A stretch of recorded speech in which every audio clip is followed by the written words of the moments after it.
Quality Control Laboratories, LLC, located at JS Cabahug Street, CDO Basbas, Pagsabungan, Mando City. Geotechnical investigation at proposed swimming pool and retaining wall at municipality of Tuburan, Three Borough. Ang isang angkop na pundasyon para sa anumang istruktura ay dapat matugunan ang sumusunod na dalawang pangunahing hakbang. Independenteng pamantayan na may paggalang sa pinagbabatayan ng mga lupang pundasyon.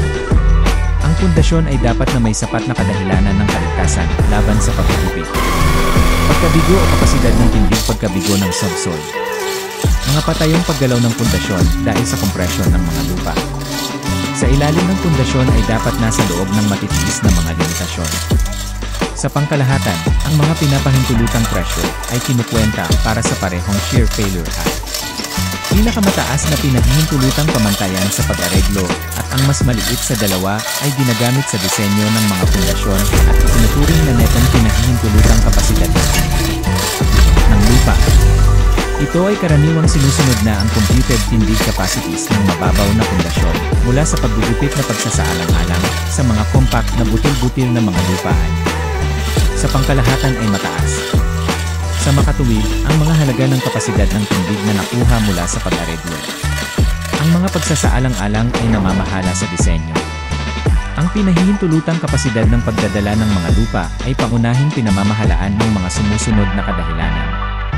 Lapad at lalim ng footing, density at compactness ng pagsuporta. Strata at posisyon ng groundwater table. Ligtas na kapasidad ng tindig ng mga footing ng iba't ibang lapad mula sa mga pagsasaalang-alang sa paggugupit ay nakalkula para sa naangkop na lalim ng pundasyon gamit ang Terzad at basic method para sa square footings. Ang isang kadahilanan ng kaligtasan ng tatlo ay pinagtibay laban sa pagkabigo ng paggugupit. Gayunpaman, para sa hanay ng mga values na nakuha sa field at para sa makitid na footing. Ang ligtas na mga halaga ng kapasidad ng tindig para sa kaso ng shear failure na ginagamit sa itaas. Ang mga equation ay karaniwang mas mataas kaysa sa nakuha mula sa settlement. Pagsasaalang-alang. Alinsunod dito, pinapayagan ang kapasidad ng tindig, Y, para sa 25 mm. Ang settlement para sa mababaw na pundasyon ay kinukwenta para sa lalim ng pundasyon. Iyan ay paraan ng Skirtman ng pagkukuyulat ng pag-ayusan. Sinuri namin ang mga settlement para sa mababaw na footing gamit ang pamamaraan ni Skirtman, na may pinahusay na strain influence diagram. Sinuri namin ang kaso ng axisymmetric para sa square footings ng iba't ibang laki na napapailalim sa isang hanay ng mga presyon ng tindig. Ang pagsusuri sa settlement gamit ang pamamaraan ni Skirtman ay nangangailangan ng modulus ng elasticity, S, value para sa bawat strata ng lupa sa ibaba ng footing. Ang E-value ay nakasalalay sa antas ng compaction at uri ng lupa na kung saan ay makikita ng nin. Halaga at stratigraphy. Gamit ang paraan ni Skirtman, ang mga settlement ay tinatantya, isinasaalang-alang ang pinagbabatayan ng mga lupa sa mga layer at ang kanilang kinatawan. Mga halaga ng N. Para sa computing creep factor, ang lumipas na oras ay 30 taon.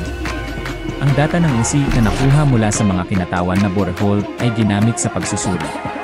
Upang masuri ang compactness ng strata at ang halaga ng modulus ng lupa is iba't ibang ugnayan ang makukuha sa panitikan.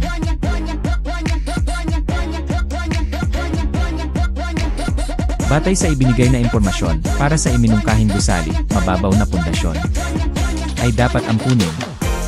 Ang pagsusuri ay isinagawa sa pag-aakalang ang mga sumusunod. LA pagpapahalaga ay pagsusuri. Ang mga sumusunod na pagpapalagay ay ginawa sa pagsusuri. Itinuring na 30 pa ang S para sa fill sa pagsusuri. Sa pagsusuri, ang stratigraphy ng lupa ay isinasaalang-alang hanggang sa pinakamataas na lalim.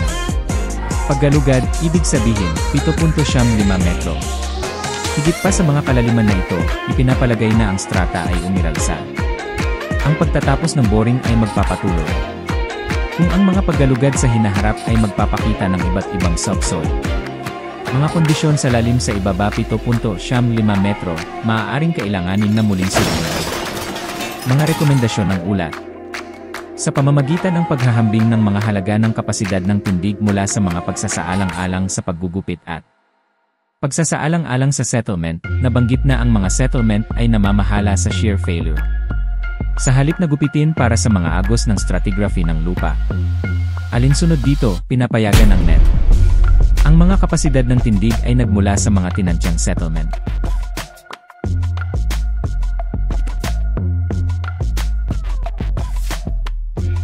Isinasaalang-alang ang mga kapasidad at settlement tulad ng ipinakita sa itaas.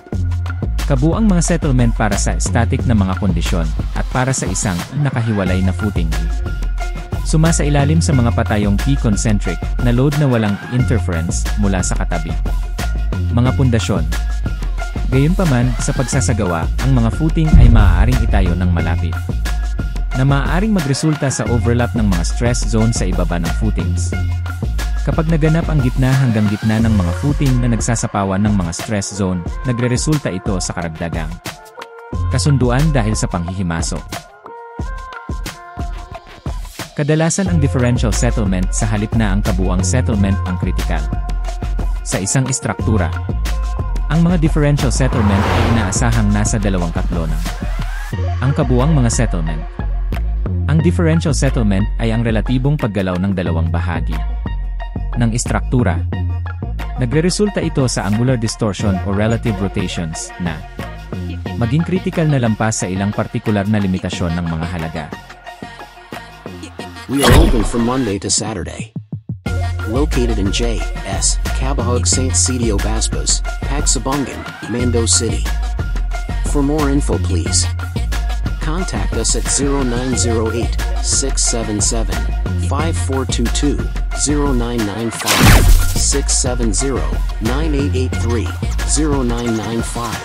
0995-141-7464 and telephone number 328-0626.